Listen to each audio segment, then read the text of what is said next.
আর একটা খাবারের কথা বলি আপনাদেরকে, ব্রেইন বুস্টার। সবাই মনে রাখবেন, খুব জরুরি। রাতের বেলা 1 গ্লাস পানিতে 1 চামচ হলুদের গুঁড়ো, 1 চামচ মেথি আর 1 চামচ মধু। রাতেও মিশাতে পারেন মধুটা চাইলে সকালবেলা মিশাতে পারেন।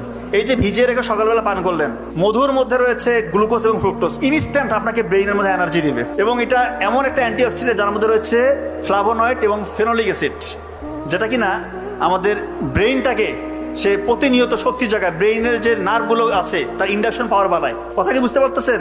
ব্রেইনের কর্মক্ষমতা বাড়বে। হলুদের গুঁড়ো, এটা একটা অ্যান্টি ইনফ্লামেটরি এজেন্ট, এটা আমাদের ব্রেইনটাকে সুরক্ষা দেয়, নিউরনগুলোকে সাপোর্ট দেয়, নিউরনকে ধ্বংসের হাত থেকে রক্ষা করে। এবং BDNF, brain drive neurotrophic factor, এইটা রয়েছে, এটা এক ধরনের প্রোটিন, এটা রয়েছে হলুদের গুঁড়োর মধ্যে। এইটা যখন বেশি বেশি তৈরি হবে আপনার শরীরের মধ্যে, তখন নতুন নতুন নিউরন তৈরি হবে, আপনার ব্রেইনের কর্মক্ষমতা অটোমেটিক বাড়বে ইনশাআল্লাহ। এবং মেথি, এটা দীর্ঘ সময় ধরে ধীরে ধীরে যতটুকু আপনার প্রয়োজন ততটুকু করে গ্লুকোজ